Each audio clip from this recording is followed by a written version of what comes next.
Bien, muy buenas noches a todos. En nombre del Laboratorio Servier queremos expresarles nuestro más sincero agradecimiento a todos los que nos acompañan a esta hora después de una larga jornada de trabajo. Y desde luego agradecer a nuestros conferencistas del día de hoy, internistas, cardiólogos bien conocidos por todos ustedes, como lo son los doctores Javier Moreno, Juan Mauricio Cárdenas, Carlos Martínez y el doctor Cristian Adams, quienes nos van a hablar sobre una patología tan frecuente como nefasta como lo es la hipertensión arterial. Le cedo la palabra al doctor Moreno. Muchas gracias. Bueno, Tomasa, muchas gracias. De nuevo, es un gusto estar presente con todos ustedes de la sociedad y con el apoyo de Servier, quien nos ha apoyado bastante en muchas de nuestras actividades. Y será un gusto compartir hoy escenario con varios de mis compañeros, amigos, fraternos ya de largas conferencias que hemos dado y viajes y encuentros en diferentes escenarios académicos, y hoy dándole la bienvenida a compañeros nuevos que se suman a estas iniciativas de la academia desde el punto de vista de la hipertensión tan importante, tema que tenemos que discutir y aclarar entre todos. Vamos a dar una conferencia hoy que se va a tratar básicamente de dar una introducción y de poner en conocimiento de todos ustedes un programa bien interesante y muy bonito que ha patrocinado Servier, sin ser ellos agentes interventores ni tener tampoco una participación desde el punto de vista de los postulados que allí se presentan, sino simplemente como un apoyo que ha reunido a diferentes especialistas de todo el mundo prácticamente, latinoamericanos también están incluidos, que han configurado un programa en donde han tratado de matizar y tratando de aclarar un poquito todos los hechos y todas las noticias falsas y contraproducentes en algunos escenarios clínicos que hay con respecto al tratamiento de la hipertensión arterial. Este programa se llama el RAS Fact Checking, que todos ustedes pueden visitar en esta página de internet que aparece aquí. Allí pueden ustedes entrar, encontrar todo esto, inscribirse al curso y aprender muchísimo de lo que estamos aquí y de lo que vamos a discutir en este programa, y que posteriormente, cuando la situación no lo permita, de volvernos a encontrar en nuestros escenarios académicos que nos gusta tanto como amigos compartir, vamos a tener la oportunidad de conocerlo un poquito más a profundidad, y si no, supongo que habrán algunas herramientas como esta en donde podremos tratar de presentarlo de una manera más eficiente. El programa es desarrollado por cardiólogos a nivel mundial y lo que busca es tratar de desmitificar algunas creencias y algunos hechos en cuanto a verdad o mentira con respecto a la hipertensión arterial en muchos de los aspectos que hay, no solamente lo relacionado a lo que vamos a tratar hoy desde el punto de vista de control, de seguimiento, de IECAS y de ARA, sino de todos los aspectos de la hipertensión arterial. Realmente es un programa muy completo que nos trata de llevar hacia lo que es la estandarización y la escogencia de los tratamientos más efectivos para disminuir los efectos cardiovasculares deleterios que ya conocemos que lleva al final esta enfermedad.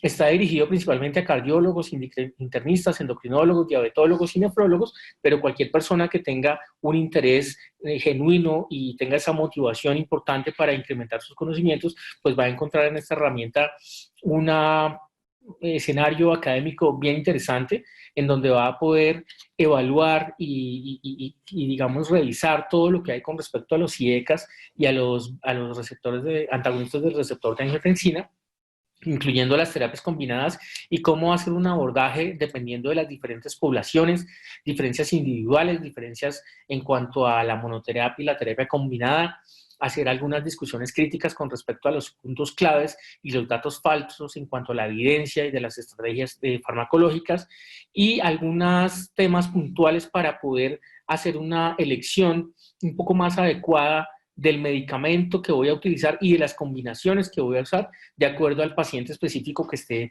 tratando. Como ven ustedes aquí, son varios los médicos que han sido los integrantes de este comité, algunos de ellos ya muy conocidos por nosotros y que hemos tenido la oportunidad de tener aquí en Colombia, a escuchar sus conferencias, y pues muchos colegas que también hemos conocido, hemos tenido la oportunidad de tener a muchos de ellos también aquí en nuestro país, escuchando pues sus conferencias y sus enseñanzas. Entonces, tiene diferentes puntos de vista, diferentes personas que nos van a ayudar a aclarar todo este tipo de situación. Entonces hoy estamos haciendo como un lanzamiento de este programa en Colombia, presentándoselos y tratando de motivarlos para que de una manera un poquito apasionada entremos a realizar estas conferencias, hagamos el curso y tratemos de incrementar ese nivel que se necesita para impactar de manera positiva, como siempre lo hemos dicho, el tratamiento y sobre todo los desenlaces de nuestros pacientes.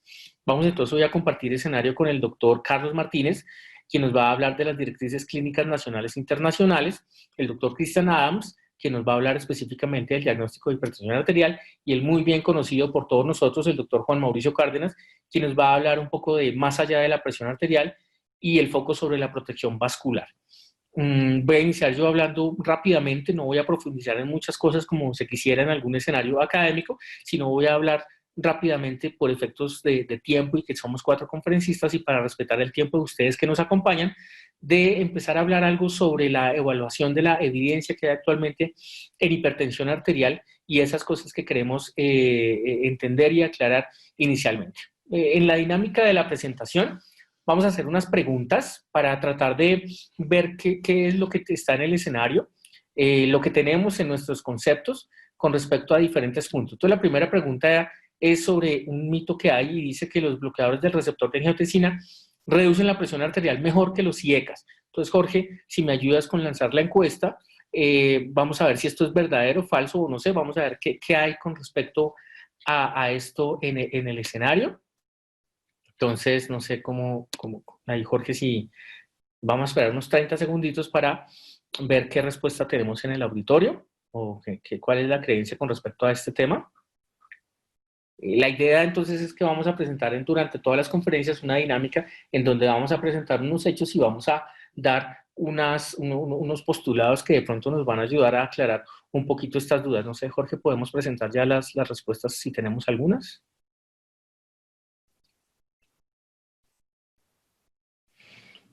Ok, aquí vemos algo que está un poquito más acorde con lo que conocemos hoy. Ahorita hace unos años cuando empezamos a hablar de todo esto, pensábamos y teníamos ese concepto de una manera un poquito diferente. Ya, pasemos, Jorge, quítame eso, por favor, ya voy a continuar. Gracias. Entonces, vamos a empezar con una revisión rápida de Cochrane. Este es un artículo que fue publicado ya hace bastante tiempo, en el 2008, pero es un estudio bien interesante porque se hizo una comparación tanto de IECAS como de ARA2 con unos parámetros basales muy similares, utilizando diferentes IECAS, diferentes bloqueadores del receptor de angiotensina 2 y encontrando características basales de los pacientes muy similares, con presiones arteriales por encima de los rangos que hoy conocemos como definición, pero sin establecer restricciones desde el punto de edad, sexo o riesgo inicial o cualquier otra enfermedad, y definitivamente pues quedan excluidos en este estudio los pacientes con insuficiencia renal. Lo que vemos en ese estudio es que al final la magnitud de la disminución del cambio de la hipertensión arterial con respecto a las dosis de tratamiento y al tipo de tratamiento que estamos utilizando, bien sea desde el punto de presión arterial sistólica o de presión arterial diastólica, no tenían una diferencia significativa, es decir, que eran moléculas equivalentes y que los efectos de reducción de la presión arterial con respecto a estas dos moléculas eran similares, con un número importante de estudios, un número importante de pacientes con características iniciales muy similares. Entonces, rápidamente, con solo este estudio, que quizá es uno de los más grandes que hemos encontrado o que se planteó en este estudio, en este curso, planteaba que realmente no había una diferencia. Los dos son igual de potentes desde el punto de vista de disminución de la presión arterial. Es decir, que si mi decisión de un medicamento depende solo de disminuir la presión arterial, cualquiera de las dos es suficientemente efectivo para implementar una terapia.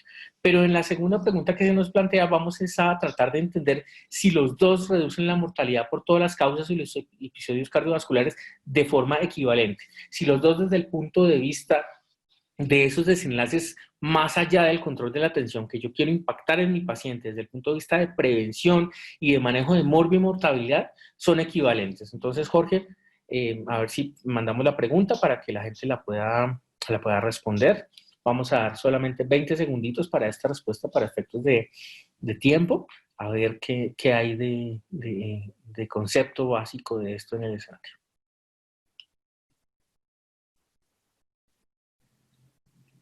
Después de la pregunta, pues vamos a aclarar, y esta es la dinámica que tiene el curso, esta es la forma como ellos modulan y han planteado todo esto, y mis conferencistas compañeros van a plantear las hipótesis de la misma manera. Listo. Entonces, claramente tenemos hoy en día un conocimiento importante, como lo vemos allá, que quizá estos postulados no son lo mismo, y es lo que empieza a tener un poquito de diferencia en cuanto al manejo que le vamos a incluir a dar a nuestros pacientes inicialmente. Y ya, Jorge, podemos quitar eso, gracias. El estudio inicial que arrancó con todo esto que todos conocemos desde hace muchos años es el estudio OnTarget, que es un estudio que comparó telmisartán, ramipril y la combinación de los dos, y buscaban una disminución de una variable primaria combinada por muerte cardiovascular por todas las causas: infarto agudo de miocardio, accidente cerebrovascular o la hospitalización por insuficiencia cardíaca. Todos conocemos seguramente el diseño del estudio, no me voy a dedicar a aclararlo en este momento, y al final lo que veíamos es que no había una diferencia real en cuanto al impacto de las terapias con ellas, es decir, que todos los tratamientos podrían tener un impacto similar, pero como fue un estudio diseñado no desde el punto de vista de hipertensión arterial, sino un estudio que fue diseñado desde el punto de vista de superioridad, lo que podemos concluir es que el telmisartán no era inferior a la molécula con la que se comparaba para tratar de disminuir esos desenlaces fatales. Y al final, cuando veíamos un poquito del mantenimiento de la presión arterial y de la capacidad de disminución de la presión arterial durante las horas consecuentes al suministro del medicamento, veíamos como el ramipril disminuía de manera importante su efecto, quizá dándole preponderancia al telmisartán, de donde se sustraía después unas conclusiones que tenía un mayor efecto de disminución de presión arterial. Pero lo que no se consideraba acá es que estábamos comparando dos moléculas diferentes, no solo en cuanto a su clasificación farmacológica, sino también a su relación pico-valle, por lo que no era una comparación realmente muy adecuada para emitir este tipo de complicaciones. Y además, cuando se hacían los subestudios diferentes, el hecho de mirar las conclusiones grandes que sacaba el estudio tal vez disminuía la importancia de algunas importantes, como un incremento de el infarto agudo de miocardio en el grupo de pacientes que utilizaban telmisartán, y de la hospitalización por falla cardíaca en el mismo grupo de pacientes que utilizaban telmisartán. Son cosas que se matizaron y que eso no se les dio en su momento la relevancia importante con respecto a estos desenlaces. Así es de que, como conclusión, este estudio mostró que el telmisartán no era inferior, que ofrecía un buen perfil de disminución de presión arterial con un mayor descenso con respecto al ramipril, y que quizá la asociación de esos dos fármacos tenían una relación más importante con respecto a los eventos secundarios, y de allí hoy sabemos pues que no teníamos que utilizar ese tipo de combinaciones. Luego vino otro metaanálisis muy bonito publicado por el doctor Van Ark, en donde comparaba los desenlaces globales de mortalidad, tanto en ensayos como NIECA, como ensayos con bloqueadores del receptor de angiotensina, y veíamos cómo la significancia estadística de los estudios con respecto a la efectividad de tratamiento tenían una balanza mucho más importante con respecto a los grupos de estudios que utilizaban los IECA versus a los que utilizaban el receptor de angiotensina, dándonos entonces una estrategia un poco más adecuada con respecto a sus desenlaces, y que incluía no solamente pacientes, digamos, solo hipertensos, sino que ya nos empezaba a hablar del perfil de pacientes de alto riesgo, pacientes mayores, pacientes diabéticos, pacientes con múltiples comorbilidades, en los cuales veíamos un beneficio importante. Luego vinieron estudios adicionales en donde ya podíamos ver un planteamiento con respecto a la disminución de la mortalidad en los diferentes escenarios: mortalidad global, cardiovascular, accidente cerebrovascular e infarto agudo de miocardio, y veíamos cómo los porcentajes de cambio de estos definitivamente tenían un mayor impacto con el uso de los IECAS, y que incluso en el árbol de los bloqueadores del receptor de angiotensina teníamos un aumento incluso del riesgo de infarto de miocardio, quizá no relacionado con el cambio global o neto de la presión arterial como tal, porque veíamos que tenían efectos significativos, sino quizás se relacionaban con la estabilidad de placa que nos proporcionaba el grupo de los IECAS.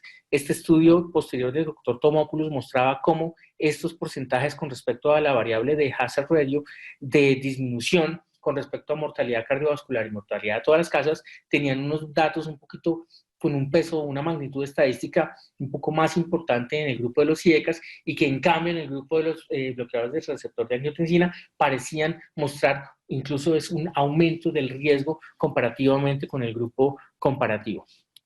Luego, estudios específicamente de insuficiencia cardíaca en pacientes que fueron sometidos a este tipo de terapia, veíamos como había una disminución importante con respecto al infarto agudo de miocardio en el grupo del IECA de accidente cerebrovascular y en el paciente con insuficiencia cardíaca de reciente comienzo. No había realmente una diferencia muy significativa con respecto al análisis de diabetes, desde el punto de vista de diabetes de reciente inicio, pero sí, como lo veíamos, un impacto en los desenlaces fuertes y duros que nos interesaban o nos interesan en este momento. El estudio Cochrane, que hace una comparación directa de estos estudios, muestra que al final si bien los antagonistas del receptor de angiotensina son mejor tolerados, y eso es lo que hace que al comienzo las personas hayan querido tomar un poquito más fuerza en cuanto a la prescripción de este grupo farmacológico, no tiene unos datos de muy buena calidad realmente con respecto a la prevención de mortalidad de accidentes cerebrovascular y cardiopatías, y que el reemplazo del IECA por el ARA2 debería realizarse teniendo en cuenta unas decisiones un poquito más fuertes o con un desenlace que tiene mucha más contundencia en el grupo de los IECAS comparado con los ARA2. Hay una cosa bien importante acá, y es que con el tiempo y el paso de las horas y el nivel de la dosis que utilizamos con respecto a los IECAS y los ARA2 a dosis altas, estos efectos se saturan, y que al poco tiempo de estarlos dando a nuestros pacientes, los IECA y los ARA2 reducen su actividad en cuanto a la actividad de la vía de la angiotensina 2.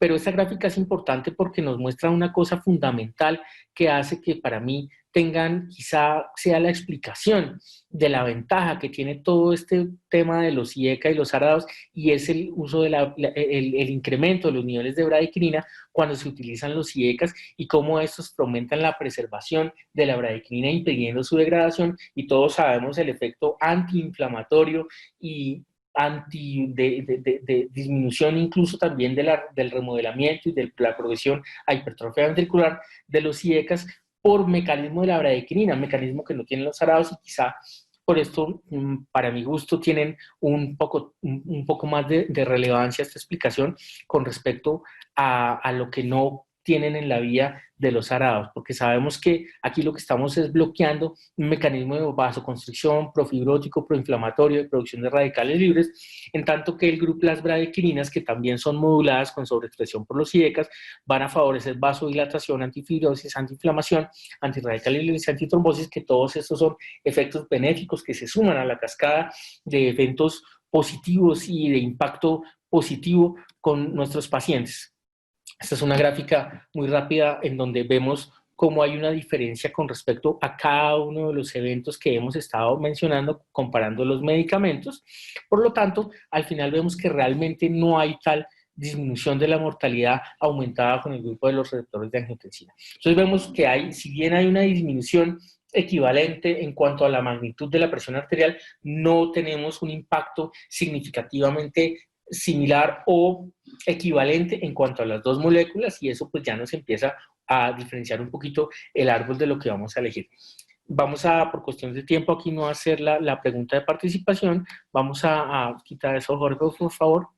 Todos los IECAS y los ARA2 son iguales dentro de cada grupo, todas las moléculas son iguales entre los IECAS, y esto aplica al grupo de los ARA2. Aquí vamos simplemente a pensar si tenemos ese concepto.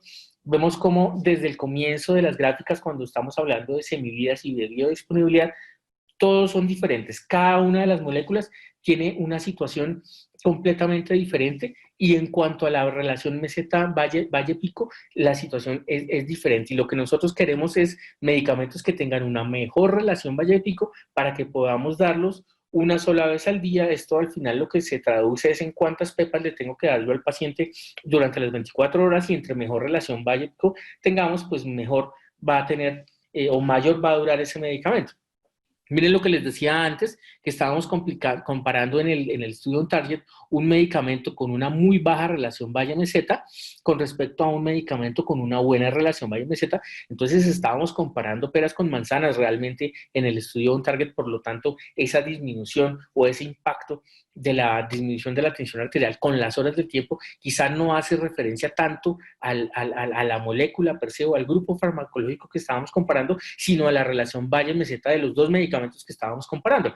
Y vemos cómo definitivamente los medicamentos que tienen una mejor relación Valle-Pico, desde el mismo momento en que se da la dosis, el porcentaje de cambio de tensión arterial es mayor y se mantiene durante más tiempo en las 24 horas, lo cual se va a traducir en unos mejores porcentajes de adherencia.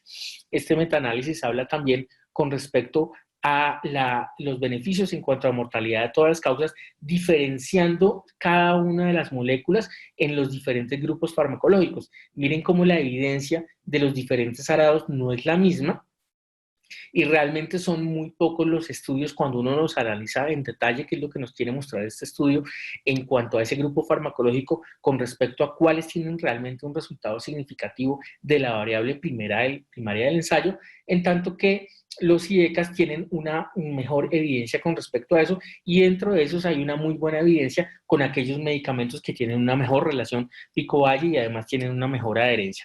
Así es de que tampoco vemos de una manera clara que haya una igualdad intragrupo entre cada uno de ellos. Entonces, nuevamente recapitulando, sí controlan de manera similar la tensión arterial, no son los mismos desenlaces desde el punto de vista cardiovascular y no tienen los grupos farmacológicos la misma evidencia y el mismo impacto, por lo tanto habría que tener un poquito más de conocimiento en cuanto a estas relaciones que se traducen finalmente en adherencia y en impacto en mortalidad. Y rápidamente queríamos saber también si el tratamiento combinado está indicado en la mayoría de los pacientes hipertensos no complicados como tratamiento. Aquí el punto clave es que el 60% de los pacientes interrumpen el tratamiento y que la mayoría de los pacientes necesitan al menos 2 moléculas para tener un tratamiento adecuado de la presión arterial. Y que desde el punto de vista también, desde el análisis de morbimortalidad, aquellos estudios o aquellos pacientes que han tenido o que han sido sometidos a análisis, tanto del punto de cualquier episodio cardiovascular como de insuficiencia cardíaca, enfermedad cerebrovascular, cardiopatía isquémica o muerte, han tenido un mejor desempeño en aquellos grupos de estudios clínicos que han incluido terapias combinadas con respecto al tratamiento con terapia monoterapia. Por lo tanto, definitivamente el tratamiento combinado sí puede ser de ayuda y está indicado, o podría ser, o debe ser hoy en día una importante estrategia de abordaje inicial para el tratamiento de la hipertensión arterial en términos de disminución de la morbimortalidad.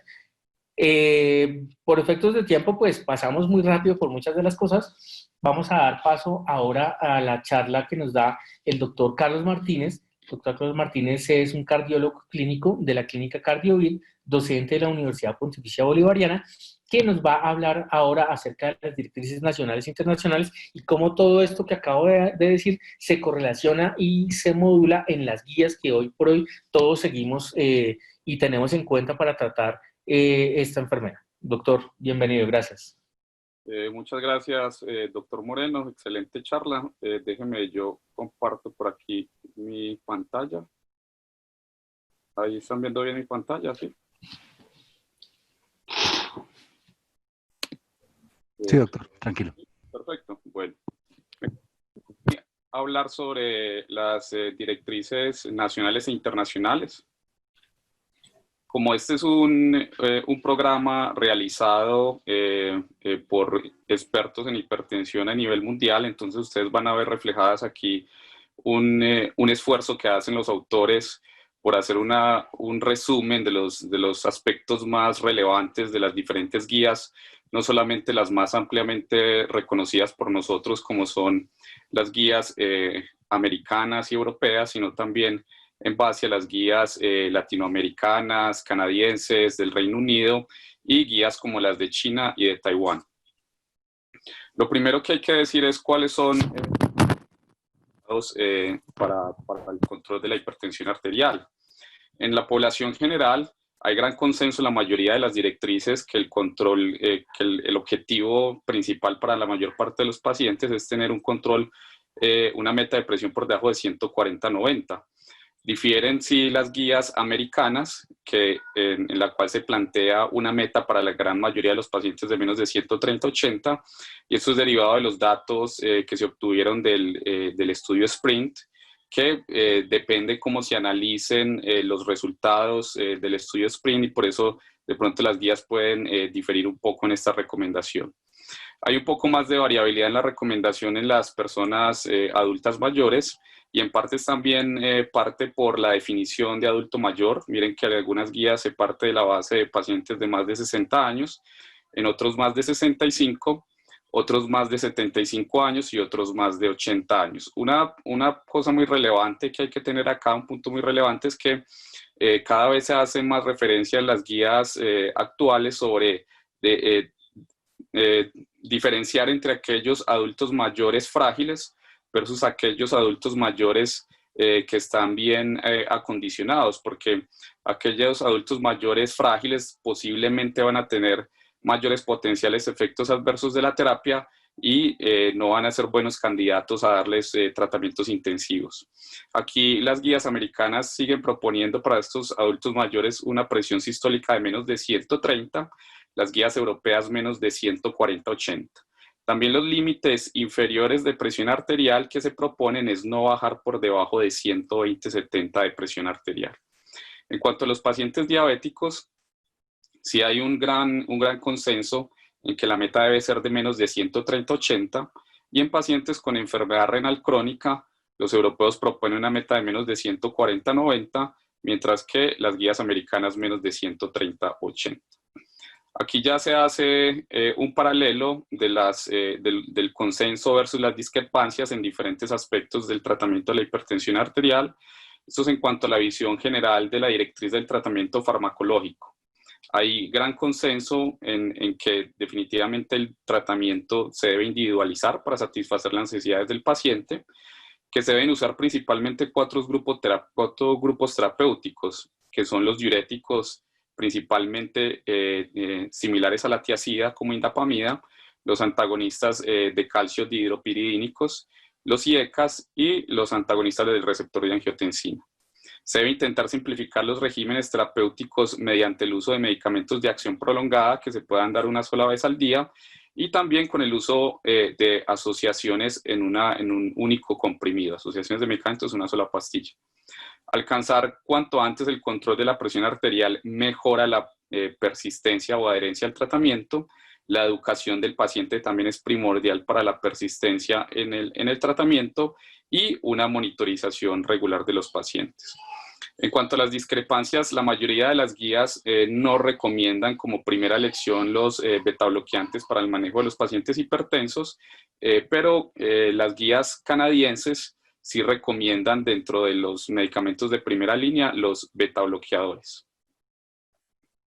En cuanto a las asociaciones de medicamentos, hay consenso en decir que la mayoría de los casos de pacientes hipertensos se van a necesitar varios fármacos, sobre todo si lo que uno está queriendo son metas de control estricto de presión arterial, que las asociaciones de medicamentos en una sola pastilla se pueden usar y se deberían usar cuando estas existen.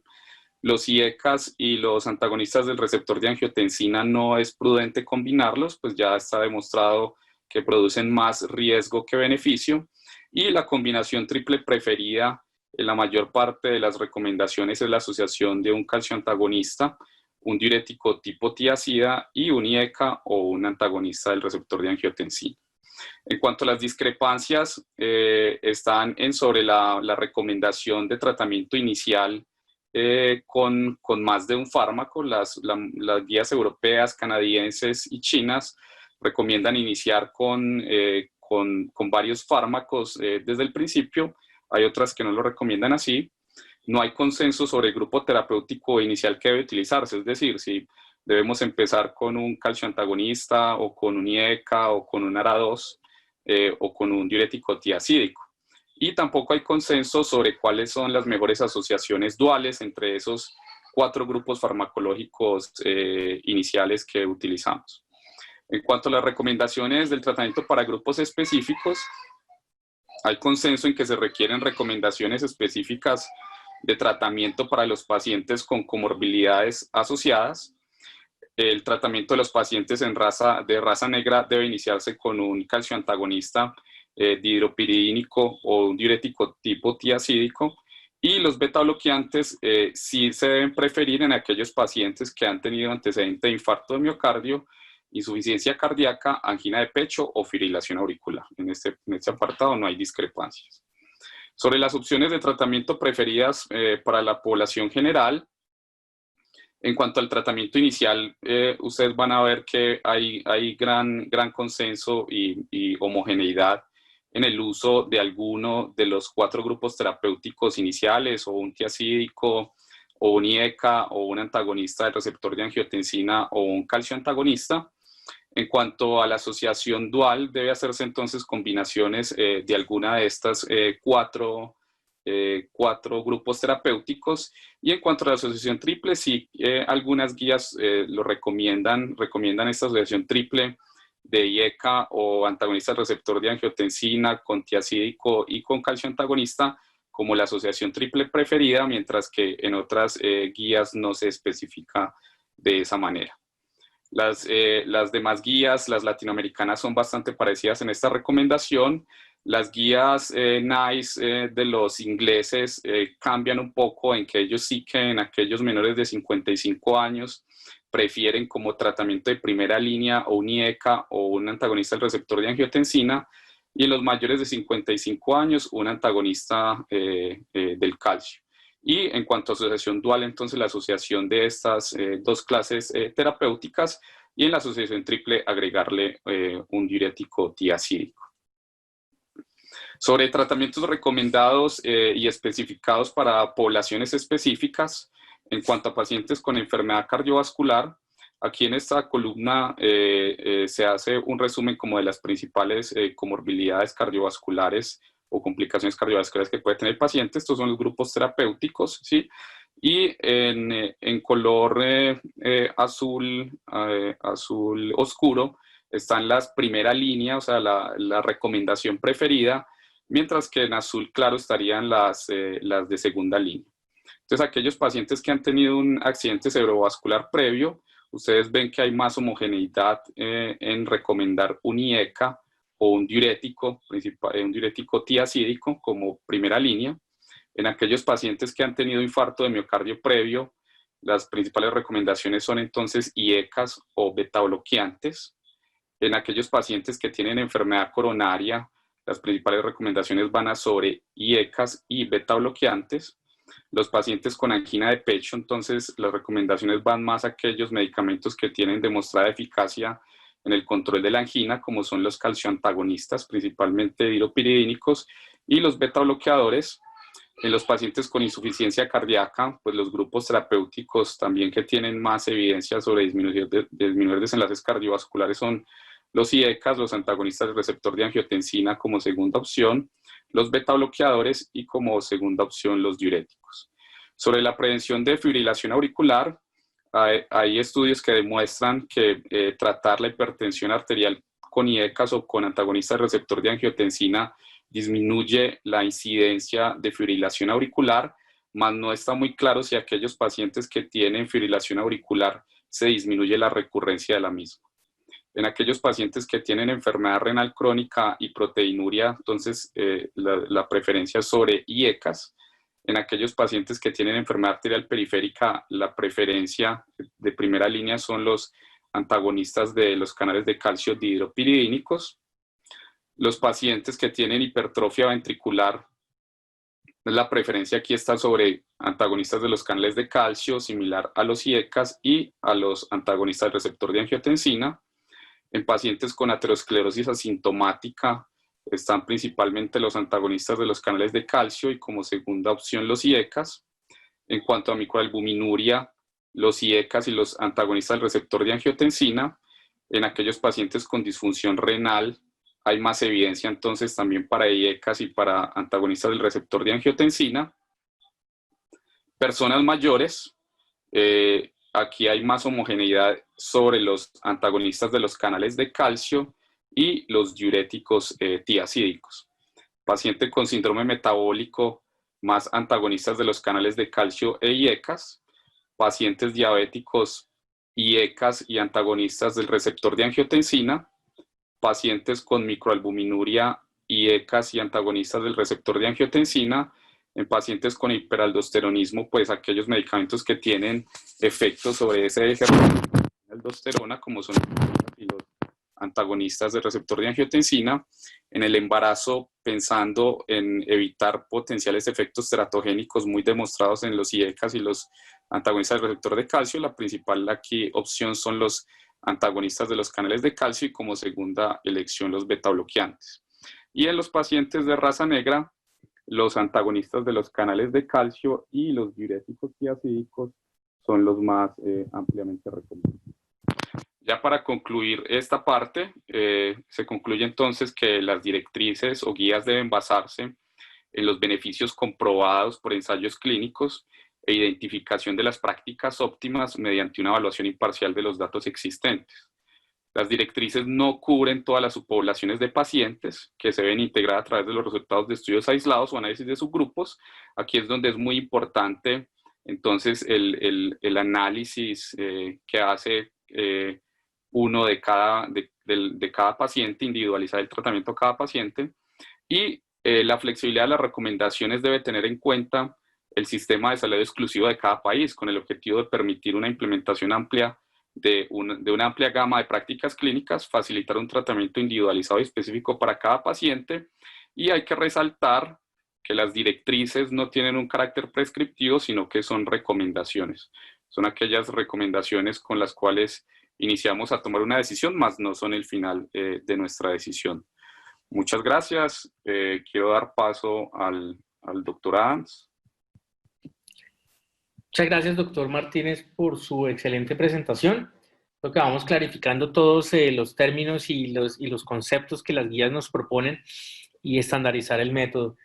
Vamos a darle paso al doctor Cristian Adams. El doctor Cristian Adams es cardiólogo de la clínica Colsanitas Sebastián de Belalcázar y la Fundación Valle de Lili, y es internista y cardiólogo de la Fundación Valle de Lili. Hoy nos está acompañando por primera vez en estas ligas y le damos una cordial bienvenida y esperamos que nos acompañe un poco de charlas más. Bueno, muy buenas noches a todos y a todos los asistentes. La parte de la charla mía que me corresponde es probablemente una de las esenciales en el manejo de la hipertensión arterial, y es el diagnóstico de la hipertensión arterial y qué medidas podemos tener. No sé si ya se está compartiendo la pantalla. Jorge. Sí, ya se está viendo. Bueno. Entonces, vamos a hacer énfasis en los aspectos más importantes en el diagnóstico de la hipertensión arterial y qué papel tiene el monitoreo ambulatorio de la presión arterial y automático y el automonitoreo. Vamos a empezar esta revisión con un caso breve, que es un caso de todos los días y que todos hemos tenido para ilustrar mejor los puntos claves de esta revisión. Tenemos un paciente de 48 años, es profesor de un colegio, es sedentario, fumador, moderado, y en general es un paciente asintomático que acude a un chequeo ejecutivo, un chequeo de salud, y encontramos que tiene antecedentes de psoriasis, unas herniorragias, antecedentes familiares de una madre que fallece a los 65 años por una ACV, siendo hipertensa. El paciente no toma ningún tipo de medicamentos y al examen físico no encontramos nada excepto una presión arterial de 144/88 y una frecuencia cardíaca de 92 con un índice de masa corporal de 31 que lo cataloga como una obesidad grado 1. Entonces, ante esta hipertensión arterial que encontramos en la consulta, nos preguntamos si el paciente tiene o no hipertensión arterial. Le preguntamos al paciente sobre presiones previas que le hayan tomado en los chequeos previos médicos y el paciente es enfático en decir que no le han encontrado, no le han dicho previamente que es hipertenso, pero tampoco sabe cuáles eran las presiones arteriales previas. Entonces, en la primera pregunta que nos tenemos que hacer o que les quiero hacer es: ¿basta una sola medición de la presión arterial y de consultorio para el diagnóstico de la hipertensión arterial y si el paciente ya es hipertenso, saber si está controlado o no? Entonces, Jorge, por favor, la primera pregunta.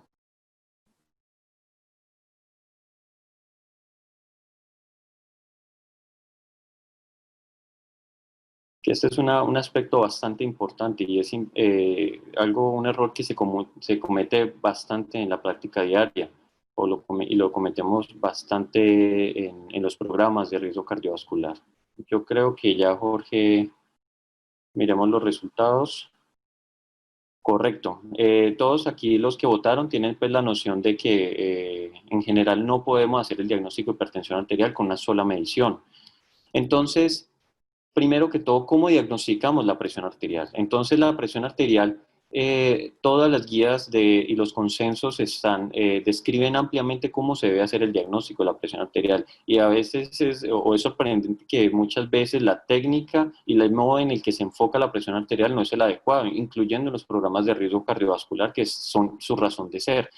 En las guías americanas del 2017, las europeas del 2018 y en el consenso colombiano del 2018 realizado por el doctor Moya y por el doctor Moreno, son muy claros en todos estos aspectos y que la presión arterial debe ser diagnosticada con una buena técnica. Entonces, ¿cómo se hace la medición de presión arterial en la consulta? Primero tenemos que ser precisos y confiables, porque si no somos precisos y confiables, la verdad no estamos haciendo nada. Primero, el método. ¿Qué método vamos a usar? Si es un método auscultatorio o es un método oscilatorio o automático. Dependiendo de ese método, también tenemos que tener otras cosas en cuenta, como la preparación del paciente. El paciente lo tenemos que preparar porque no va a ser lo mismo la medición de un paciente que está asustado, lo mismo de un paciente que está con mucho calor, con mucho frío, que tiene ganas de ir al baño, entonces eso nos va a afectar sensiblemente las mediciones. Entonces es importante que el paciente esté en un entorno tranquilo, en una temperatura confortable, que haya ido al baño y que no haya tenido estímulos estresantes o que puedan subir la presión arterial en las 2 horas anteriores, como tomar café, comer comidas copiosas o cosas que estimulen mucho el sistema cardiovascular. Lo tercero es probablemente el aspecto en el que más fallamos, la técnica. Recordar que se deben obtener al menos 2 mediciones de presión arterial, con intervalos de 1 a 2 minutos de separación. Si estas 2 mediciones varían en 10 milímetros de mercurio una de otra, se debe registrar una tercera y registrar las 2 últimas.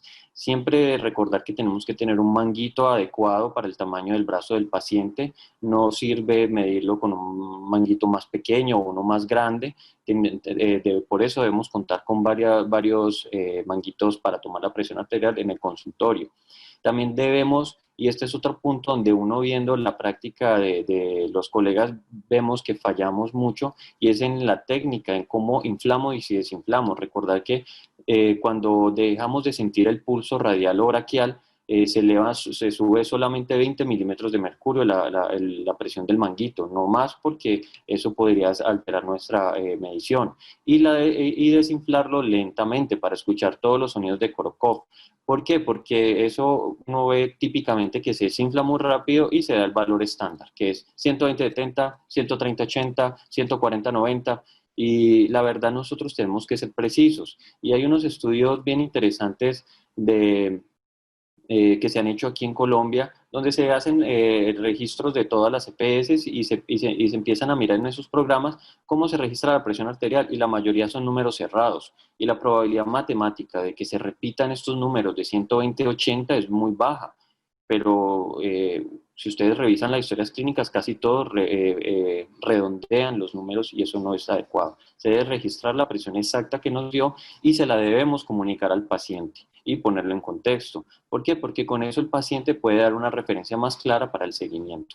Pero entonces, si la tenemos alta, ¿eso nos da el diagnóstico de hipertensión arterial? Es poco probable. Solamente cuando la presión está muy alta o en rango de crisis de hipertensión arterial podríamos decir que el paciente es hipertenso. Pero si la presión es óptima, menor de 120-80, se debe estar repitiendo por unos intervalos de años. Ya si la presión se acerca al rango de normal alta o alta, se debe confirmar el diagnóstico de hipertensión arterial. Y es en este algoritmo que les presento acá, que es el algoritmo de la Sociedad Europea, vemos que cuando tenemos una presión por encima de 130-85 o ya en rango de hipertensión mayor de 140-90, debemos confirmar el diagnóstico, idealmente con un método ambulatorio de medición de la presión arterial. ¿Cuáles son las categorías o cómo clasificamos la presión arterial una vez tenemos esas mediciones? Pues tenemos las dos vertientes, la americana y la europea, que como ya lo dijo Carlos, difieren porque tienen unas intenciones muy diferentes. La americana está basada en un enfoque más preventivo y enfoque de riesgo, mientras que las europeas es un poco más terapéutico. Sin embargo, en el consenso colombiano del 2018, es muy claro en decir que para evitar confusiones, en Colombia deberíamos optar la clasificación clásica, que es la que plantea la Sociedad Europea, que es mayor de 140-90 para un estadio 1 y mayor de 160-100 para un estadio 2. Entonces, en la pregunta anterior todos tenían razón, el falso no puede uno hacer un diagnóstico con una sola medición arterial, lo ideal es confirmarla. Entonces, el monitoreo de la presión arterial, ¿cuándo se solicita y cómo se interpreta? ¿Cuáles son las indicaciones de un monitoreo ambulatorio de presión arterial o un mapa? Otra cosa que me gusta aclararles es, por favor, no le digan Holter a los mapas. ¿Por qué? Porque genera mucha confusión en los pacientes y muchas veces errores en los reportes de las historias clínicas. Entonces, eso es un dato bien importante a la hora de evaluar los pacientes.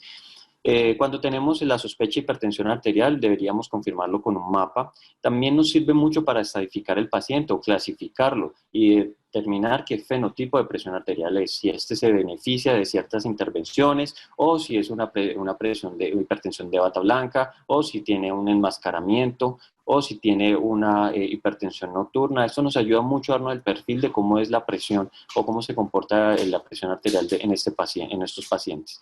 También nos ayuda a caracterizar muy bien la presión arterial de adultos jóvenes, del paciente adulto mayor con hipertensión sistólica o cuando estamos en un tratamiento y no logramos obtener las metas de presión arterial. Esto nos ayuda a saber si hay buena adherencia, si hay un patrón adecuado en la intervención y si nos ayuda también a sospechar el síndrome de apnea del sueño. Y también es muy importante solicitarlo cuando sospechemos hipotensiones sintomáticas.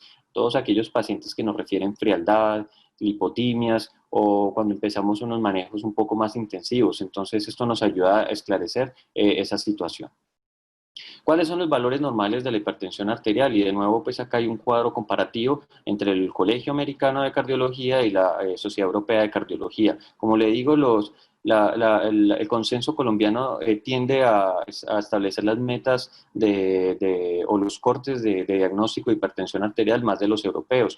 Entonces tenemos que el diagnóstico se hace con un promedio en 24 horas. Ojo que no es 140-90 como la de consultorio, sino que es más baja, 130-80, con una presión en el día hasta la normalidad de 135-85 o en la noche de 120-70. Y con el patrón de estas hipertensiones también podemos clasificar los pacientes. Si el paciente tiene una hipertensión sostenida, es decir, todo el día tiene la presión alta o tiene una enmascarada en la que encontramos en la consulta bien la presión, pero se le está elevando fuera del consultorio. O la de bata blanca, que es clásica, que es la presión que se eleva en el consultorio, pero por fuera está bien controlada. Recordar que la enmascarada y la hipertensión de bata blanca tienen una incidencia relativamente alta, pueden llegar a ser hasta el 30% de las hipertensiones que vemos, y recordar que los pacientes con hipertensión de bata blanca tienen una posibilidad del 10% por año de volverse en unos pacientes hipertensos sostenidos. Entonces, con nuestro paciente del caso, le tomamos nuevamente en un control la presión de la consulta, estaba en 162/96, una frecuencia cardíaca de 76, y el mapa nos confirma el diagnóstico de la hipertensión arterial con un promedio de 168/93 en los 24 horas y un patrón de poca reducción en la noche o non-diper, que nos habla de que posiblemente este paciente no tiene el descenso fisiológico y una variabilidad de la presión arterial disminuida.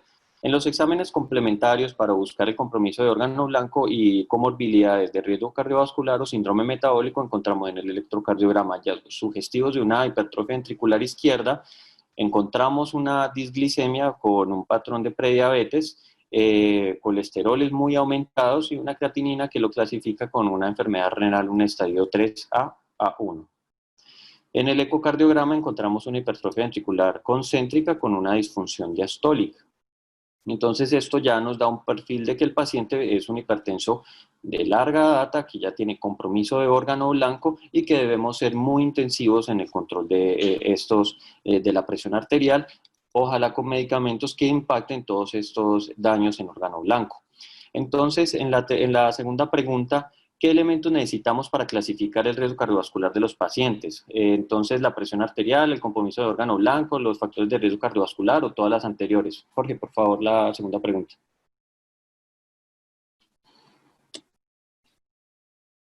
30 segundos para pensar. Si con solo la presión arterial podemos clasificar al paciente con el riesgo de eventos cardiovasculares, o necesitamos un compromiso de órgano blanco o la presencia de otros factores de riesgo cardiovascular, o se necesitan todas las anteriores.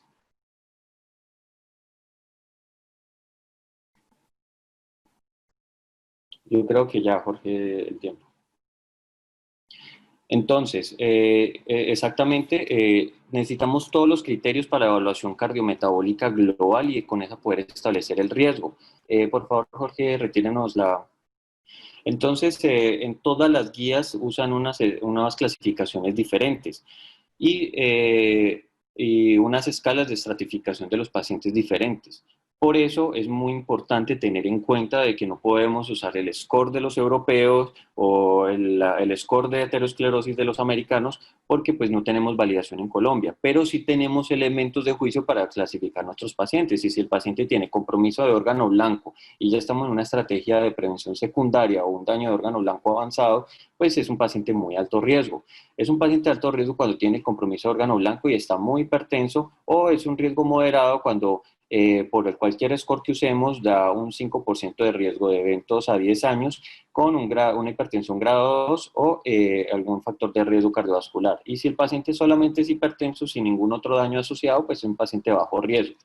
En el consenso colombiano se mencionan 3 posibles scores para clasificar los pacientes. El Interheart, que sí está validado en Colombia, el PROCAM y el Framingham con su validación respectiva para Colombia. Los otros se recomienda hacerle su validación y actualmente pues hay algunos grupos que están trabajando en ello.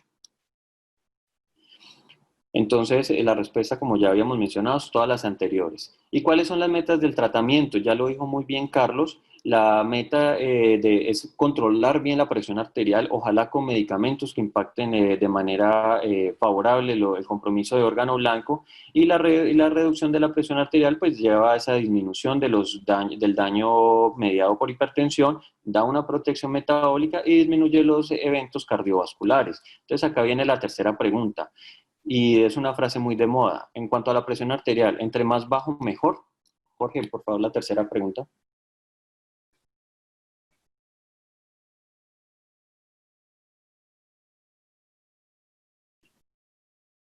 Entre más bajo tengamos la presión arterial, más se van a beneficiar nuestros pacientes de disminuir los eventos cardiovasculares. ¿Verdadero, falso o no se sabe? Bueno, miremos los resultados. Es correcto, la mayoría consideran que es falso y eso ya lo vamos a decir por qué. Carlos habló ahorita de las metas de la presión arterial y lo recomendable es en general por tenerlas por debajo de 140 o idealmente por debajo de 130 sin pasar 120, exceptuando pues que sea un paciente con enfermedad renal crónica. Cuando el paciente es un adulto mayor, basado en el estudio Hivet, y tiene fragilidad, podría ser más laxo, pero no, la edad no es no es el único criterio para hacer laxos en las metas de presión arterial. Y recordar que las diastólicas deben ser menores de 80, pero tratar de no bajar de 70, porque esto pues también puede aumentar el riesgo de hipotensiones diastólicas, las cuales pueden ser muy sintomáticas y más en el paciente adulto mayor. Todas estas recomendaciones, como ya se mencionaron, salen del estudio SPRINT, donde se compara los pacientes en tratamiento convencional versus unos pacientes con un tratamiento intensivo. Ese tratamiento intensivo se manifestó en una reducción del riesgo de unas variables combinadas de infarto, síndromes coronarios, accidentes cerebrovasculares y muerte cardiovascular en un 25% y muertes por cualquier causa en un 27%. Entonces, esta estrategia intensiva con las metas propuestas en las guías impacta favorablemente en todos los desenlaces duros de nuestros pacientes. Cuando a este estudio le sumamos el ACORD, vemos exactamente la misma disminución, de un 17% del riesgo relativo de eventos cardiovasculares mayores. Y en un metaanálisis realizado o publicado en el 2017 en JAMA, muestra que entre mejor el control y más cercano al 120 tengamos los pacientes, el impacto sobre la incidencia de ACV va a ser mucho mayor y la mortalidad tiende a disminuir también. Pero ¿qué pasa si nosotros queremos ir un poco más allá? Y basados en los estudios OnTarget y el de Trascend, vemos que cuando el paciente baja de los 120 empieza a aparecer el efecto U o el efecto J, donde la mortalidad y todos esos desenlaces favorables empiezan a aumentar. Y todo eso se debe por la disminución de la perfusión orgánica y la generación de otros eventos adversos. Entonces es muy importante que siempre bajemos la presión, pero tenemos un tope inferior también. Entonces, la respuesta a la anterior es falsa, debemos bajarla, pero tenemos también unas metas inferiores que ya están descritas en la guía. Y por último, ¿cuáles son las indicaciones del automonitoreo de la presión arterial? Empezamos en nuestro caso el tratamiento muy intensivo de bajar la presión arterial a nuestro paciente, pero nosotros no sabemos cuál va a ser el efecto de esta reducción de la presión arterial. Entonces es muy útil a veces que los pacientes consigan un dispositivo de medición de presión arterial automático validado y ellos mismos se hagan la monitoría de la presión arterial o el automonitoreo de la presión arterial. Entonces, esto nos va a ayudar a hacerle seguimiento al tratamiento, mirar la adherencia, mirar si hay hipertensión de bata blanca, mirar si hay hipertensión enmascarada y evaluar la presencia de hipotensión o no.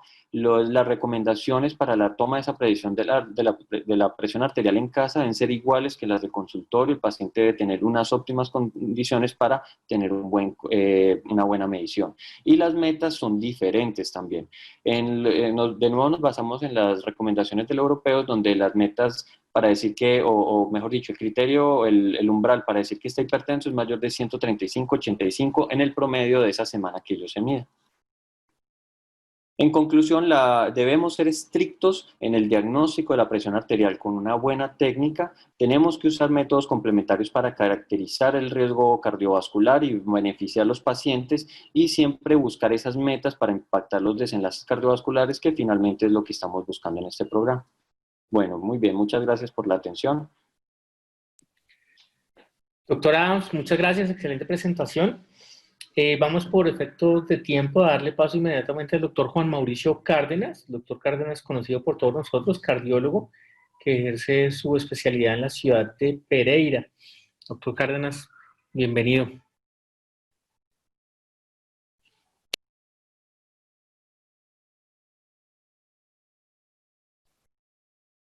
Buenas noches a todos, buenas noches y gracias, Javier, por la presentación. Bueno, siempre que hablamos de hipertensión arterial, perdón un minuto. Cuando hablamos de hipertensión arterial, obviamente el objetivo primario de nosotros es llegar a una meta de control de las cifras de presión arterial. Y es un enfoque netamente vascular o hemodinámico, pero realmente no es el enfoque ideal. Siempre tener en cuenta la posibilidad de hacer un abordaje desde el punto de vista vascular, porque finalmente cuando uno hace el abordaje y el enfoque desde el punto de vista vascular, puede incidir realmente en los desenlaces cardiovasculares adversos del paciente hipertenso.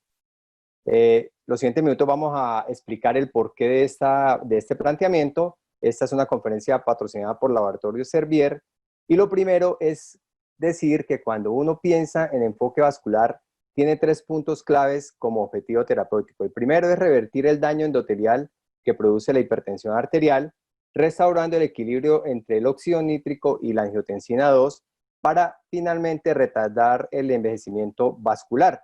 Y estos 3 parámetros, cuando se modifican, van a incidir positivamente en la reducción de los desenlaces adversos cardiovasculares.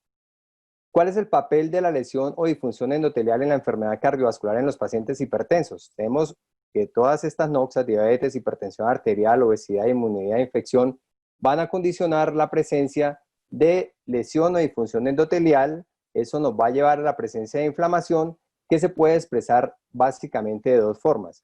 Una es sobreexpresión de moléculas de adhesión, aumento de los monocitos, linfocitos, marcadores inflamatorios, y la otra es la presencia de activación del sistema plaquetario y del sistema fibrinolítico, que nos va a llevar a la formación de ateromas y a la formación de trombosis que conllevan a los síndromes coronarios agudos y a la muerte de los pacientes hipertensos. La rigidez arterial tiene consecuencias específicas a nivel del organismo y obviamente unas arterias rígidas van a condicionar el desarrollo de la presencia de hipertensión arterial con un incremento en la presión diferencial que va a llevar a lesión endotelial. Esto va a activar el sistema nervioso simpático y va a favorecer la presencia de aterosclerosis, que va a producir aumento de la reflexión de la onda central y va a perpetuar ese incremento en la rigidez arterial, condicionándose un ciclo vicioso en el desarrollo de las lesiones vasculares o los desenlaces cardiovasculares adversos. Y eso está claramente demostrado. En este estudio se vio cómo cuando se cogían sujetos sanos o sin factores de riesgo y se medía la distensibilidad de las arterias braquiales, esta iba disminuyendo a medida que iban aumentando los factores o la presencia de factores de riesgo adicionales, y esta reducción en la distensibilidad de la arteria braquial era una reducción lineal. Y se vio, además se demostró que la reducción de la distensibilidad de la arteria braquial precedía por mucho tiempo a la aparición de desenlaces o manifestaciones de eventos cardiovasculares adversos. ¿Por qué podría estar, digamos, condicionado esta disfunción endotelial cuando hay factores de riesgo cardiovascular? Posiblemente en la sobreexpresión del sistema renina, angiotensina, aldosterona, específicamente por sobreexpresión de la enzima convertidora de angiotensina. Y cuando esto sucede, vemos que hay una, digamos, sobreexpresión de la angiotensina 2 con un sacrificio de la producción de bradykininas que nos va a llevar a una disminución de la biodisponibilidad de óxido nítrico y a estrés endotelial. Sabemos que la expresión de angiotensina 2 conlleva la presencia de vasoconstricción, hipertrofia, hipertensión y trombosis, y por el contrario, la bradykinina puede condicionar vasodilatación, aumento de la distensión arterial y fenómenos de anticoagulación y antiinflamación que serían benéficos en el paciente hipertenso. Y estudios clínicos empezaron a mostrar que esto podría ser cierto. El estudio de Europa es un estudio hecho específicamente para demostrar el uso de un inhibidor de la ECA en pacientes que tenían enfermedad coronaria estable y sin insuficiencia cardíaca, y vemos que no era precisamente un estudio de hipertensión, solamente el 27% de los pacientes eran hipertensos y la gran mayoría tenían otras comorbilidades. ¿Qué logró demostrar el estudio cuando se usó perindopril contra placebo? Que se lograba una reducción del 20% del riesgo relativo en la presencia de mortalidad cardiovascular, infarto agudo de miocardio y paro cardíaco. Pero la reducción de la hipertensión arterial no explicaba por sí sola este desenlace favorable. Entonces se hizo un subestudio que fue el estudio Pertinent, en el cual se medía específicamente las concentraciones de angiotensina 2, las concentraciones de bradykinina y factor de necrosis tumoral alfa en una población del estudio Europa, y se logró demostrar que en los pacientes, por ejemplo, en los niveles de angiotensina 2 en el basal eran muy similares y eran superiores a los pacientes control, y después de un año de tratamiento la reducción de los niveles de angiotensina 2 era mucho más manifiesta en los pacientes que recibieron perindopril. Y por el contrario, comparado con el nivel basal, los pacientes que tenían eventos o enfermedad coronaria crónica tenían una disminución de los niveles de bradykinina, y un año posterior al tratamiento con perindopril definitivamente tuvo un incremento significativo que podría incidir en el beneficio que se vio manifiesto por los desenlaces clínicos. Otro estudio que demostró beneficios desde el punto de vista de desenlaces cardiovasculares con el uso de ECA fue el estudio PROGRESS, un estudio de más de 12,000 pacientes que habían tenido eventos cerebrovasculares y a los cuales se les dio tratamiento con perindopril más indapamida versus placebo, y se logró demostrar una reducción de los eventos vasculares mayores del 26% en reducción de riesgo relativo en un seguimiento aproximado a 4 años. El estudio ASCOT, por todos conocidos, también es un estudio que nos enseñó mucho en el sentido de cuál sería la combinación ideal del paciente para el tratamiento del paciente hipertenso, y comparó perindopril más amlodipino versus la combinación de atenolol con hidroclorotiazida sobre desenlaces dados por infarto no fatal y enfermedad coronaria fatal.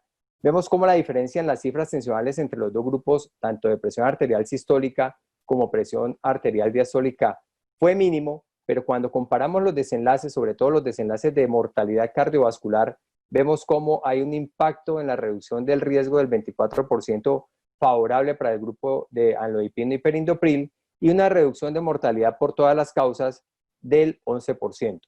¿Y qué explicaba eso si teníamos realmente una presión arterial braquial normal? Posiblemente la respuesta nos la dio el estudio CAFE, que fue un subestudio del estudio ASCO en el cual se hizo una medición de la presión aórtica central, de la aumentación y de la presión diferencial a nivel de la aorta, y nos logró demostrar que evidentemente la presión arterial sistólica braquial en los dos grupos de estudio fue similar. Sin embargo, cuando se midió la presión aórtica central, definitivamente fue inferior en el grupo de perindopril amlodipino. ¿Y por qué podía darse este impacto? Obviamente, sabemos hoy en día que aparte de eso, la reconstitución de la curva normal de presión arterial y la reducción de la onda reflejada nos está reflejando posiblemente una disminución de la rigidez arterial a nivel central. Y sabemos que la presión aórtica central seguramente predice con mayor precisión los eventos cardiovasculares adversos que cuando se compara con la presión braquial. Adicional a esto, sabemos que la presión diferencial central es una medida mucho más exacta de la rigidez arterial que, por ejemplo, lo que hacemos con velocidad de onda de pulso, pero lo más importante es que estas dos mediciones, la presión diferencial central y las mediciones directas o indirectas de la rigidez o distensibilidad arterial, predicen con mayor exactitud la carga vascular del ventrículo izquierdo y, por tanto, la posibilidad de desenlaces adversos cardiovasculares. ¿En qué punto podría estar la diferencia? Ya Javier mostró esta diapositiva muy interesante porque vemos que cuando nosotros bloqueamos el receptor AT1 de la angiotensina 2, vamos a bloquear todos estos efectos deleterios, vasoconstricción, profibrosis, proinflamación, pero estamos haciendo un imbalance porque mucha de la bradiquinina se va a ir a fragmentos inactivos y se va a perder la vía de potencial beneficio que tendríamos si bloqueamos con inhibidor ECA, y vamos a tener un aumento de la expresión del óxido nítrico con efectos de vasodilatación, antifibrosis y antiinflamación. Y esto solo lo lograría un bloqueo específico de la enzima convertidora de angiotensina, que se lograría con inhibidores de la enzima convertidora de angiotensina, favoreciendo esta expresión de óxido nítrico.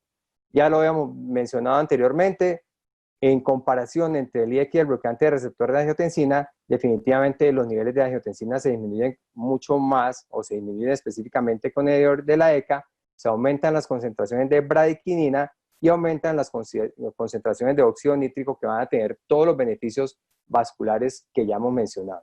Entonces, definitivamente, no es solamente controlar la presión arterial, sino determinar con qué la controlamos. Y precisamente cuando comparamos los desenlaces cardiovasculares mayores como mortalidad cardiovascular, mortalidad total, infarto agudo de miocardio e insuficiencia cardíaca congestiva, independiente de los metaanálisis que hagamos, hay por lo menos 4 metaanálisis grandes, siempre es consistente la reducción o el desenlace favorable en mortalidad cardiovascular y mortalidad total para los señores de la ECA, no así para los bloqueantes de receptor de angiotensina, e incluso, paradójicamente, en el metaanálisis de 2017 se vio que podía haber un incremento de la tasa de infarto agudo de miocardio con algunos bloqueantes de receptor de angiotensina.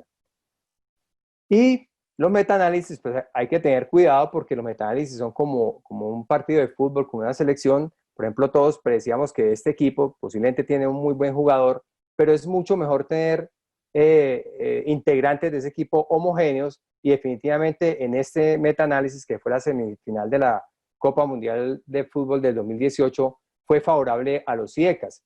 Ganó Francia, pero hay que empezar a buscar, bueno, ganó Francia, ¿por quién específicamente? ¿Qué papel jugó cada uno de los integrantes de esa selección?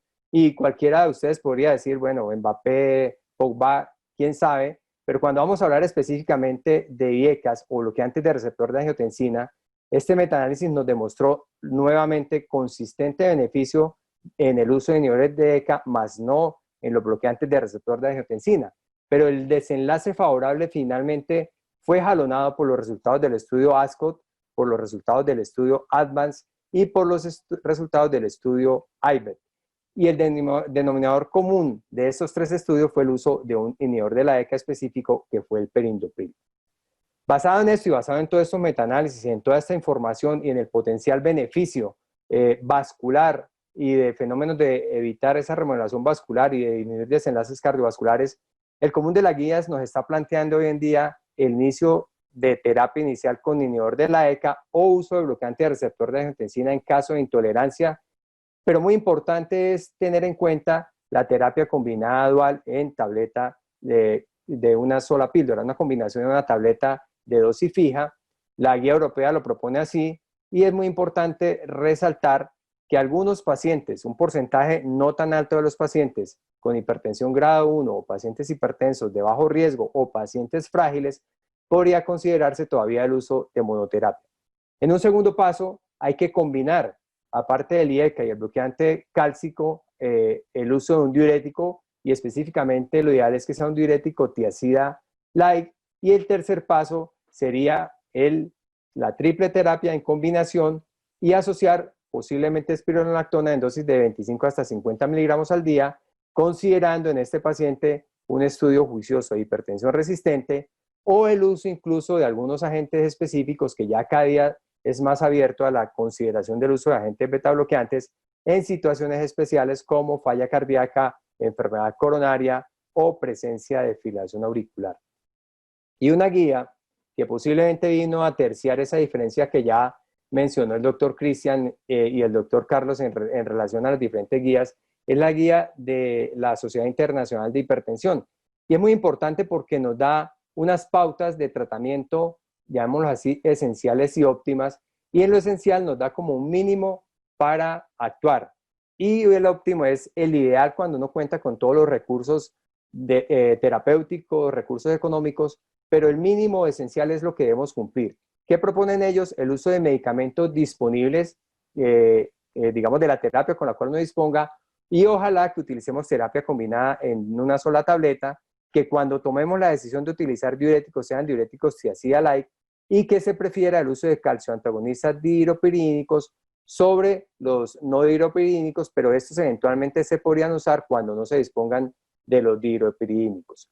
Pero lo óptimo sería iniciar en un paso 1 con una terapia dual combinada a dosis bajas, es decir, IECA o ARA2 más agente bloqueante de canal de calcio, e idealmente en una sola tableta en combinación en dosis fija. El paso segundo sería llevar esta combinación a las 2 dosis plenas, y el tercer paso sería asociar a esa terapia posiblemente el agente diurético tiazida-like en un paso 3 para esta triple combinación, que eventualmente se podría conseguir también en tableta combinada en una sola píldora. Y el cuarto paso, muy similar a lo que nos dicen los europeos, empieza a pensar en hipertensión resistente, confirme que evidentemente el paciente está con una hipertensión no controlada, con las mediciones ambulatorias que ya se mencionaron, como el monitoreo ambulatorio de presión arterial y el automonitoreo, y adicione espironolactona o algún otro agente si existe alguna condición específica, como ya lo mencionamos para los agentes beta bloqueantes. Entonces, sin más, podemos decir que definitivamente no nos podemos quedar en un enfoque netamente hemodinámico, y tenemos que, a la hora de tomar una decisión respecto al tratamiento, considerar el impacto vascular del agente que seleccionemos, que definitivamente los IECA tienen mayor impacto en la mejoría de la función endotelial y rigidez vascular de los pacientes hipertensos que los bloqueantes de receptor de angiotensina, que los IECA reducen el riesgo de infarto, el riesgo de falla cardíaca y enfermedad cerebrovascular, cosa que logran los bloqueantes de receptor de angiotensina, pero la diferencia posiblemente está en la reducción de mortalidad cardiovascular y por todas las causas que se ha visto consistentemente con el uso de inhibidores de la ECA, y que definitivamente la terapia antihipertensiva farmacológica debe estar fundamentada en el uso de agentes IECA o bloqueantes de receptor de angiotensina en caso de intolerancia a estos. Muchísimas gracias por su atención y quedamos pendientes de preguntas del auditorio. Muchas gracias.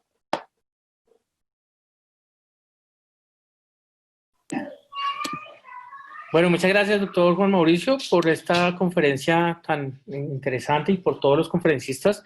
Creo que hemos cubierto todo lo que queríamos en esta introducción. Obviamente, como les decía al comienzo, el curso es mucho más completo, mucho más complejo, y la idea es que tengamos toda la motivación de entrar y hacerlo. Esto es un barniz inicial donde lo presentamos y me parece que hemos logrado el objetivo, por lo menos, de comentar la parte inicial y de hacer una abreboca bien interesante de lo que se plantea más adelante.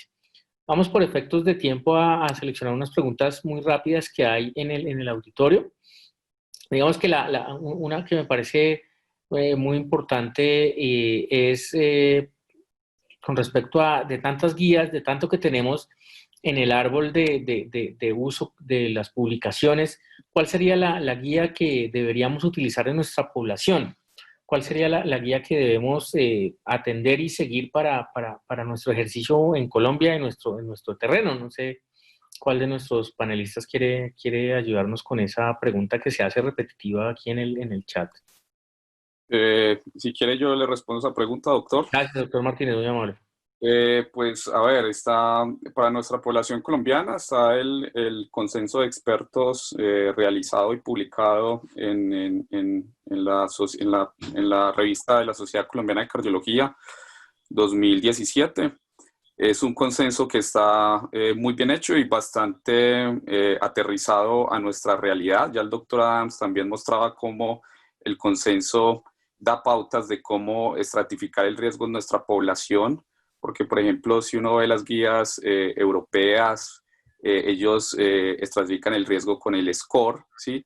Y los americanos con la ecuación de cohortes. En este consenso de expertos se hace un buen análisis de cuál es la que deberíamos utilizar. Entonces,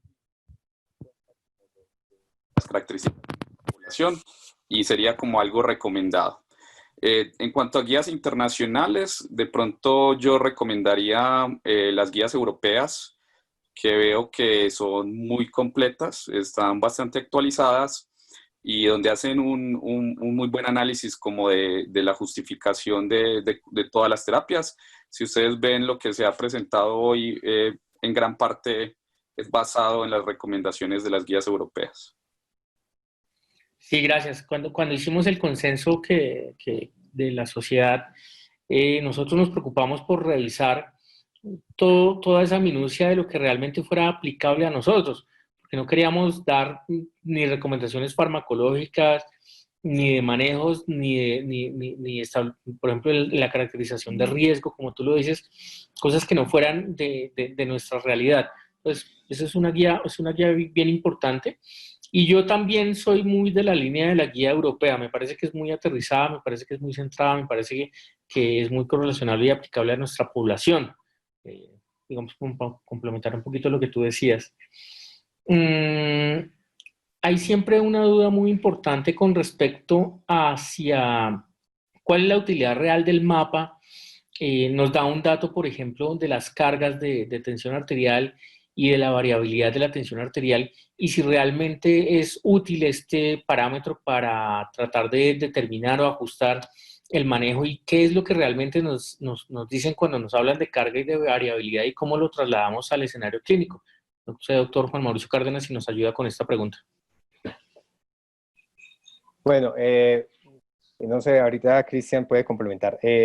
Hay una situación y es que esas variables, las cargas de presión arterial y la variabilidad, podrían ser predictores de desenlaces cardiovasculares adversos, pero definitivamente el mejor predictor sigue siendo la presión nocturna, ¿sí? La pérdida del descenso fisiológico nocturno de presión arterial o el DIPER, y posiblemente la variabilidad y la presencia de cargas en un paciente, por ejemplo, que tenga una presión promedio normal, pero que las cargas estén por encima del 25, el 30%. Eso implica un incremento de la variabilidad de la presión arterial. No se está invitando a utilizar medicamentos que tengan una mejor relación valle-pico o que tengan un efecto más sostenido en el tiempo para disminuir esas cargas y ese incremento de la variabilidad, que como le digo es un predictor de desenlaces adversos, pero mucho menos fuerte que lo que es la pérdida del patrón de descenso fisiológico nocturno o la presión arterial nocturna. Gracias, doctora Adams. Correcto. Uno debe ser un poco metódico cuando evalúa los exámenes paraclínicos, es decir, uno internista no solamente mira un hemograma de la hemoglobina para decir que tiene anemia, uno también mira cuáles los volúmenes corpusculares, la hemoglobina corpuscular y todo eso. En los mapas es igual, es decir, no solamente nos limitamos al valor de si está hipertenso o no, sino cuál es el patrón de esa hipertensión y poderle hacer un fenotipo, el descenso nocturno, la variabilidad, y también las cargas nos ayudan a saber eso, cuál es el patrón, qué tanta, es decir, si tiene una baja, si tiene una hipertensión, unos valores altos de hipertensión, pero una carga baja, entonces eso le habla a uno de pronto que pueda estar viciado el promedio y que unas pocas mediciones anormales alteraron el valor promedio. Pero, como dice el doctor Cárdenas, una carga alta mayor de 30% es indicador de un aumento del riesgo cardiovascular, al igual que la presión de pulso alta y todos estos que son, digamos, como desenlaces secundarios, pero que uno debe ver para poder complementar esa evaluación global de la hipertensión arterial del paciente. Bueno, hay varias preguntas, voy a seleccionar dos rápidamente por cuestión de tiempo. Hay una que me parece interesante también, todas realmente están enfocadas como a la parte del doctor Adams, un poquito del diagnóstico y un poquito del doctor Juan Mauricio.